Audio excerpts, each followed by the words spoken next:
स्वागत है आपका इस YouTube चैनल पे। आज हम लोग स्टार्ट करने जा रहे हैं केमिस्ट्री क्लास 10 का चैप्टर फर्स्ट, केमिकल रिएक्शन और इक्वेशन, रासायनिक अभिक्रिया एवं उसके समीकरण। देखिए केमिस्ट्री क्या होता है। दरअसल केमिस्ट्री का हमारे दैनिक जीवन में काफ़ी महत्व रहा है, क्योंकि जितने भी हम लोग चीज़ें इस्तेमाल करते हैं खाने में, पहनने में, सारे के सारे केमिकल्स के बने होते हैं। दरअसल केमिस्ट्री जो शब्द है वो कीमिया, लैटिन शब्द कीमिया से निकाला गया है, जिसका अर्थ केमिकल्स होता है, जिसमें हम लोग केमिकल्स के बारे में ही पढ़ते हैं। केमिकल्स क्या होते हैं? केमिकल्स जो होते हैं वो पदार्थों के बने होते हैं। इसके लिए हमें पदार्थों की जानकारी होनी चाहिए। दरअसल अगर बात करें हम केमिस्ट्री के फादर की, मतलब केमिस्ट्री के जनक कौन है, तो एंटोनी लेवोजियर को केमिस्ट्री के जनक कहा गया। इसलिए इनके पीछे कुछ रीजन रहे हैं। क्या? तो इनके पीछे रीजन ये है कि ये दो मेजर काम किए। सबसे पहला कि इन्होंने एक बुक लिखा द एलिमेंट्स ऑफ केमिस्ट्री, जिन्होंने इसमें इन्होंने 108 एलिमेंट्स के बारे में, तत्वों के बारे में विशेष तौर पे जानकारी दी। दूसरा, एक हाइड्रोजन तत्व की खोज हुई जिसका नाम देने वाले एंटोनी लेवोजियर है और जिसके बारे में अध्ययन करने वाले हेनरी कैवेंडिश है। ये दो मेजर काम करने के कारण उन्हें केमिस्ट्री के पिता कहा गया है। किन्हें कहा गया है? एंटोनी लेवोजियर को केमिस्ट्री के पिता कहा गया है। ठीक है। पदार्थ क्या होते हैं? पदार्थ के बारे में अगर हम बात करें तो हर उन चीजों को आप पदार्थ कर सकते हैं जो दिखाई दे रहा हो या दिखाई नहीं दे रहा हो, जिनका भी एक द्रव्यमान होता है, एक अपना आयतन होता है, उसे आप पदार्थ कर सकते हैं। फॉर एग्जाम्पल अगर आप बात करें तो बुक, पेन, जो भी चीजें दिखाई दे रही, ये सारे के सारे पदार्थ हैं। ठीक है। अगर हम बात करें मार्कर की, तो मार्कर भी एक पदार्थ है, क्योंकि इसका भी अपना एक वजन है, ये इसका भी अपना एक आयतन है, वॉल्यूम है। ठीक है। इस तरह से इसे हम पदार्थ कर सकते हैं। अगर हम बात करें कि हवा क्या पदार्थ है ना? हवा तो दिखाई नहीं देता है, मगर फिर भी उसको भी हम पदार्थ कर सकते हैं। क्यों कर सकते हैं? क्योंकि उसका भी अपना एक आयतन होता है और उसका भी अपना एक द्रव्यमान होता है, और इसी कारण हम उसे पदार्थ कर सकते हैं। कैसे? इसको समझने के लिए एक प्रयोग आप कर सकते हैं कि एक फुटबॉल देखते हैं, उसमें जब हवा भरी नहीं रहती है तो वो छोटा होता है, उसको हम बहुत कम स्पेस में ले आते हैं, मगर जब हम उसमें हवा भर देते हैं तो वो कम स्पेस में नहीं आ पाते हैं। उन्हें हमें एडजस्ट करने के लिए क्या है, एक बड़ा स्पेस आ जाता है। मतलब ये कि उसमें हवा भरने पर क्या है, वो अपना एक विशेष आकृति ले लेता है, जिसे हम कहते हैं कि इसका एक अपना फिक्स आयतन भी, आकृति भी लिया, आयतन भी हो गया उसका, और उसका वजन भी पहले से अपेक्षा बढ़ जाता है। अगर इसका दूसरा एग्जांपल देखें, अगर हम बात करें तो एक आप बैलून पर इसका परीक्षण कर सकते हैं कि एक बैलून देखते हैं, वो काफी छोटा होता है, जिसमें हवा नहीं भरी हुई होती है। आप उसका वजन कर ले, है ना, उसको वजन को नोट कर ले, फिर क्या करें, उसको आप उसमें हवा भर दे, तो देखिएगा बैलून का आकार जो है पहले से ज्यादा बड़ा हो जाता है। तो उसमें क्या गया? हवा गया। इसका मतलब आयतन किसका था? तो हवा का आयतन होता है। ठीक है। और इस तरह से उसका जो बैलून का जो वेट है वो भी पहले के पीछे बढ़ जाता है। और इस तरह से ये दो चीजें जिनमें भी मौजूद हो उसे हम पदार्थ कर सकते हैं। अगर पदार्थ की सिंपल डेफिनेशन की बात करें तो हर उस चीज को आप पदार्थ कर सकते हैं, चाहे वो दिखाई दे रहा हो या दिखाई नहीं दे रहा हो, जिसका भी द्रव्यमान होता है, जिसका भी आयतन होता है, जो एक तरह का अवरोध उत्पन्न करता है, रुकावट पैदा करता है, आप उन्हें पदार्थ कहेंगे। इस तरह से हवा भी पदार्थ है और बाकी जितनी भी चीजें दिख रही है वो सारे के सारे पदार्थ है। ठीक है। तो पदार्थ बनते कैसे हैं? अगर हम बात करें पदार्थ बनते कैसे हैं, तो कुछ पदार्थों के बीच रासायनिक अभिक्रियाएं होती है और उसके फलस्वरूप एक नए पदार्थ का निर्माण होता है। ठीक है। और उन्हीं के बीच इस रासायनिक अभिक्रिया, यही है रासायनिक अभिक्रिया, कि मतलब दो पदार्थ आपस में अभिक्रिया करते हैं और नए पदार्थों का निर्माण करते हैं। दरअसल किसी बताया गया है कि जो भी पदार्थ, आप जितने पदार्थ देखते हैं, सबके सब परमाणु से मिलकर बने होते हैं। उनके सूक्ष्म कण को आप अणु कर सकते हैं, उनके सूक्ष्म कण को आयन कर सकते हैं। मतलब पदार्थ का जो निर्माण है वो अणु, परमाणु, आयन से हो सकता है ना। यही तीन कण होते हैं जिनके फलस्वरूप उनका निर्माण होता है। ठीक है।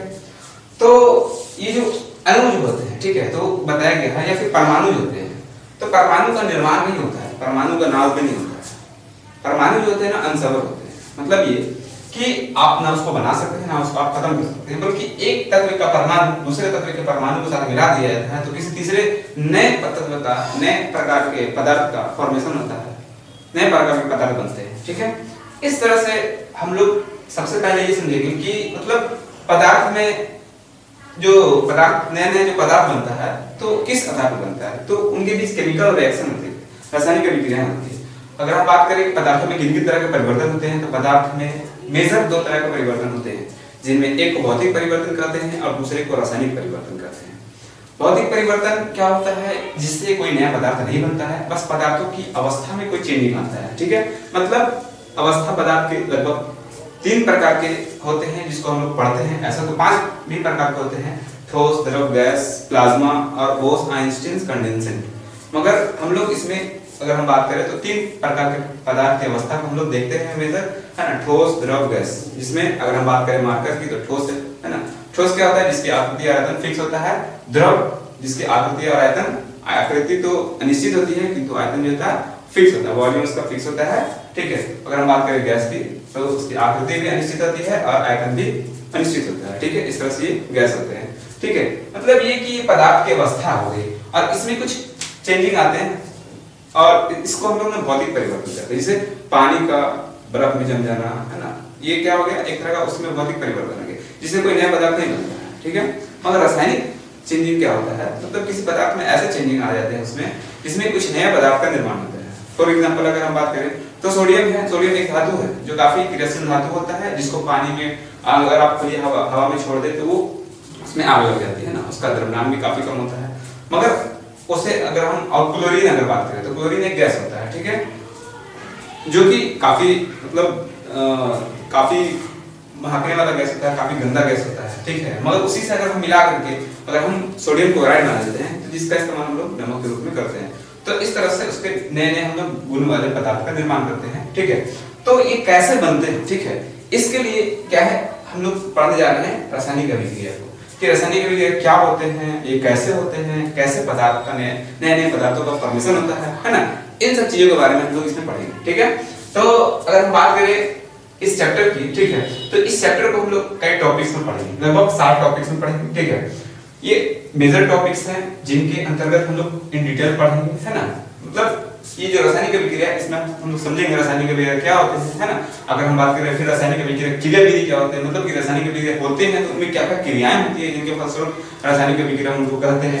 फिर आता है रासायनिक अभिक्रिया की कुछ विशेषताएं होती है, मतलब रासायनिक अभिक्रिया की कुछ विशेषताएं का मतलब ये हुआ कि कुछ रासायनिक अभिक्रिया ऐसे होती है जिनके फलस्वरूप पदार्थों के रंगों में परिवर्तन हो जाते हैं, ठीक है, अगर हम बात करें तो। और कुछ पदार्थ, कुछ रासायनिक अभिक्रिया ऐसे भी होते हैं जिनमें उनकी अवस्थाओं में चेंजिंग हो जाए, ठीक है। कुछ रासायनिक अभिक्रिया ऐसी होती है जिसमें उसमें कहेंगे आपको प्रिसिपिटेट का निर्माण होता है ना, अपक्षेप का निर्माण होता है, ठीक है। तो इस तरह से हम बात करें और इस तरह से मतलब नए नए चीजें जो बनती हैं तो कुछ विशेषताएं होती है रासायनिक अभिक्रिया की, है ना। तो इस तरह से हम लोग रासायनिक अभिक्रिया की विशेषताओं के बारे में भी पढ़ेंगे, क्या क्या रासायनिक अभिक्रिया की विशेषताएं होती है, कैसे रंगों में परिवर्तन आता है, ठीक है। फिर बात करें हम रासायनिक समीकरण की, तो रासायनिक समीकरण क्या होते हैं, इसकी जरूरत हमें क्यों पड़ी, हम कौन से रासायनिक समीकरण के बारे में पढ़ते हैं, ये कितने प्रकार के होते हैं, ठीक है, इन सब के बारे में हम लोग पढ़ेंगे। संतुलित रासायनिक समीकरण क्या होता है, असंतुलित रासायनिक समीकरण क्या होता है, और हम लोग किन समीकरण के बारे में पढ़ते हैं, ठीक है। रासायनिक समीकरण से प्राप्त होने वाली सूचनाएं, और इन रासायनिक समीकरण जो हम लोग पढ़ते हैं इसमें हमें कौन कौन सी सूचनाएं प्राप्त होती है, इन सब के बारे में भी हम लोग इसमें डिटेल से अध्ययन करेंगे, ठीक है। विभिन्न प्रकार के रासायनिक अभिक्रियाएं, अब बात करते हैं विभिन्न प्रकार के रासायनिक अभिक्रियाएं, तो हम ये देखेंगे इसमें कि मतलब रासायनिक अभिक्रियाएं तो होती है और किस किस तरह से होती है, ठीक है, वो कौन कौन सी रासायनिक अभिक्रियाएं हैं जिन्हें हमें पढ़ना है। तो जनरली इसमें हम लोग लगभग 8 से 10 रासायनिक अभिक्रियाएं ऐसे हैं जिनमें हम लोग पढ़ेंगे, ठीक है। वो कौन कौन सी होती है तो हम लोग आगे डिस्कस करेंगे, है ना। जैसे अगर हम फॉर एग्जांपल बात करें तो एकल विस्थापन अभिक्रिया हो गया, उभय विस्थापन अभिक्रिया हो गया, है ना, एकल मतलब ऑक्सीकरण अभिक्रिया हो गया, अपकरण अभिक्रिया हो गया, ये बहुत मतलब कहेंगे कि इम्पोर्टेंट होता है, जो लगभग आपके एग्जाम में अगर आता है तो कभी-कभी 5-5 नंबर का भी पूछ दिया जाता है, ठीक है। तो इस तरह से, है ना, प्रकाश रासायनिक अभिक्रिया का होता है, वैद्युत रासायनिक अभिक्रिया का होता है, इस तरह से रासायनिक अभिक्रिया बहुत सारे प्रकार हैं जिनको हम इसमें अध्ययन करेंगे, इसमें हम इसको समझेंगे, ठीक है, कि रासायनिक अभिक्रिया के क्या क्या प्रकार होते हैं, कौन कौन से रासायनिक अभिक्रिया के बारे में हम लोग पढ़ेंगे, ठीक है। दहन क्या होता है, ज्वाला क्या होता है ना, मतलब दहन किसे कहते हैं, ज्वाला किसे कहते हैं, इन सबको भी हम लोग इसमें अध्ययन करेंगे। और पेट्रोलियम गैस जो हम लोग घर में यूज करते हैं, है ना, लिक्विफाइड पेट्रोलियम गैस LPG, उसके बारे में भी हम लोग पढ़ेंगे कि उनमें कौन कौन सी गैसें होती है ना, कि मीथेन क्या होता है, एथेन क्या होता है, प्रोपेन क्या होता है, ब्यूटेन क्या होता है ना, उसमें कितना परसेंट जो है मीथेन होता है, कितना परसेंट एथेन होता है, ठीक है, इस तरह से। और इनमें क्या रंग होता है, नहीं होता, स्वाद होता है, नहीं होता। अब हम बात करें इसके वेटेज की, ठीक है, हम लोग ये चैप्टर क्यों पढ़ेंगे, क्या है इसके पीछे रीजन इसके पढ़ने का, ठीक है। तो अगर हम बात करें तो ये जो है एग्जाम के पॉइंट ऑफ व्यू से बहुत ही इंपॉर्टेंट चैप्टर है। क्यों? क्योंकि देखिए हम लोग एग्जाम में जो नंबर के जो क्वेश्चन, जो सवाल आते हैं, बच्चे एक नंबर के लिए तरसते हैं, है ना, फिर सर 1 नंबर कैसे आ जाएगा, सर 2 नंबर कैसे आ जाएगा, सर 3 नंबर कैसे आ जाएगा, सर मेरा केमिस्ट्री कैसे हो जाएगा, मेरा सर फिजिक्स कैसे हो जाएगा, मेरा सर बायोलॉजी कैसे हो जाएगा, सर कैसे हम 80 में 80 नंबर ला पाएंगे, सर जो थ्योरी पूछी जाती है सर जिसमें ऑब्जेक्टिव कितने नंबर का आता है, सर सब्जेक्टिव कितने नंबर का आता है ना, और हम उसमें कैसे कैसे उसमें हम जवाब दे पाएंगे। तो ये सब बहुत सारी ऐसी बातें हैं, ठीक है, जो बच्चों के दिमाग में चलते रहती है, जिसके कारण बच्चे परेशान रहते हैं, जिनको ये आइडिया नहीं होता है कि सर कैसे कैसे सवाल आते हैं, नहीं आते हैं, हमको बताइए, ठीक है। तो अगर हम इसमें बात करें तो हम ये चैप्टर अभी जो स्टार्ट करेंगे, ठीक है, तो ये हम पहले आप लोग को पूरा टॉपिक बता देंगे, ठीक है, एक एक करके कि रासायनिक अभिक्रिया क्या होते हैं, है ना, रासायनिक अभिक्रिया की विशेषताएं क्या होती है, रासायनिक समीकरण क्या होते हैं, संतुलित रासायनिक समीकरण और असंतुलित रासायनिक समीकरण क्या होते हैं, रासायनिक समीकरण से प्राप्त होने वाली कौन-कौन सी सूचनाएं होती है, ठीक है, विभिन्न प्रकार के रासायनिक अभिक्रियाएं, कौन-कौन सी रासायनिक अभिक्रियाएं होती है, दहन द्वारा क्या होता है, द्रवित पेट्रोलियम गैस क्या होता है, ये सब करवाने के बाद हम आप लोग को क्वेश्चन आंसर भी करवाएंगे, ठीक है, बोर्ड पे ही। और उसको आप लोग को सिर्फ क्या है, ध्यान देना है, सिर्फ दुनिया से पढ़ना है। अगर आपको वीडियो एक बार नहीं समझ में आता है, 2 बार प्ले करके देखिए, ऐसा नहीं कि समझ में नहीं आएगा, समझ में तो आएगा कंफर्म, इसलिए कि मतलब समझाने का ये तरीका होगा कि आप लोग को बेहतर समझ में आएगा। बस आप लोग को एक बार थोड़ा सा मतलब धीरज रखना है और एक बार बढ़िया से वीडियो को देखना है पूरा, है ना, शुरू से लेकर के अंत तक। और फिर अगर चीजें नहीं समझ में आती है तो आप कमेंट भी कर सकते हैं, सर हमको चीजें समझ में नहीं आती, आप कैसे पढ़ाते हैं, ठीक है। तो समझ में आने वाली ऐसी नहीं आने वाली कोई ऐसी बात नहीं रहेगी, समझ में आपको आएगी, ठीक है। उसके बाद हम क्या करेंगे कि हर लगभग इस चैप्टर के 10 साल के प्रीवियस क्वेश्चन जो है हम आपको सोल्व कराएंगे, ठीक है, कि कौन-कौन से क्वेश्चन आते हैं।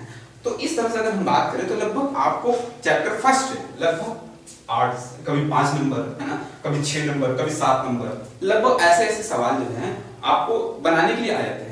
अगर हम बात करें केमिस्ट्री की, तो केमिस्ट्री से लगभग जो है आपको 25 से लगभग 25, 27, 28 नंबर का क्वेश्चन जो है, सवाल जो है आपको आते हैं 10th क्लास में, ठीक है, जिसमें लगभग आप लोग को 5 चैप्टर जो है पढ़ना होता है, ठीक है तो 6 चैप्टर, मगर आपको 5 चैप्टर को तो कंफर्म पढ़ना होता है, ठीक है। जैसे पहला तो रासायनिक अभिक्रिया है एवं उसके समीकरण है, दूसरा है आपको अम्ल क्षार लवण, ठीक है, तीसरा है बात करें धातु और अधातु, चौथा है कार्बन और उसके यौगिक, और पांचवा है तत्वों का आवर्त वर्गीकरण, है ना, और छठा है उस थोड़ा सा मतलब अब कहें एनवायरनमेंट के बारे में उसमें थोड़ा सा बताया गया है। तो फिलहाल हम उसमें कोई डिटेल नहीं पढ़ते हैं, ज्यादातर जो सवाल आते हैं वो इन्हीं 5 चैप्टर में से आते हैं। इसमें सबसे पहले चैप्टर की बात करें तो इससे लगभग 5 से 7 नंबर का जो क्वेश्चन है आपका बोर्ड के एग्जाम में सवाल जो है आते हैं, जिस पर आपको कड़ी नजर रखना है ना, क्योंकि बच्चों के लिए एक एक नंबर काफी इंपॉर्टेंट होता है, बहुत इंपॉर्टेंट होता है, इतना इंपॉर्टेंट हो कि आप मतलब खुद बच्चे एहसास करते हैं कि 1 नंबर से जब उनका सेकंड होता है ना, कि 1 नंबर से जब उनका थर्ड होता है, जब 1 नंबर से वो टॉप से पीछे रह जाते हैं तो कितना अफसोस लगता है, तो है ना, हम लोग को इस पर बहुत गौर करना है कि 1 नंबर को ना मतलब कीमती समझना और उसको हासिल करने के लिए ना जी जान लगा देना, ठीक है। तो हम इसमें कैसे 5 नंबर के सवाल आते हैं या कैसे 6 नंबर के सवाल आते हैं, कौन से साल में कितने नंबर के सवाल पूछे गए हैं, कब जो है 5 नंबर के सवाल आए, कब जो है 7 नंबर के सवाल आए हैं, वो सारा डिटेल हम आपको बताएंगे। बस थोड़ा सा पेशेंस रखें, धीरज रखें और वीडियो को शुरू से अंत तक पूरा लेसन जो है आपको लेकर के देखना है, तभी आपको बात समझ में आएगी, वरना हम नहीं कर सकते कि आपको समझ में आएगी। क्योंकि क्या है कि हर चीज आपको वक्त चाहती है ना, आप चीजों को अगर समझना चाहते हैं तो आपको तो वक्त देना होगा, आप चाहिए बिना वक्त दिए मतलब हड़बड़ में बहुत सारी चीज गड़बड़ हो जाता है, ठीक है। तो हड़बड़ी नहीं करना है, हम लोग को पेशेंस रखना है और आराम से वीडियो को देखना है, ठीक है, ताकि हम इसको पूरे चैप्टर को कवर कर दें। ये बहुत इंपॉर्टेंट चैप्टर है और कैसे कैसे सवाल आते हैं एग्जाम में वो सारा सवाल हम आपको डिस्कस करेंगे, और इसमें जो क्वेश्चन आंसर है उसको भी हम आपको बोर्ड पे देंगे कि क्या क्या क्वेश्चन है, क्या क्या आंसर है, ठीक है। तो इसमें सबसे पहला हम लोग स्टार्ट करेंगे रासायनिक अभिक्रिया, ठीक है, कि रासायनिक अभिक्रिया क्या होते हैं, ठीक है। तो इस तरह से हम लोग चलते हैं नेक्स्ट स्लाइड पे कि रासायनिक अभिक्रिया क्या होते हैं, ठीक है।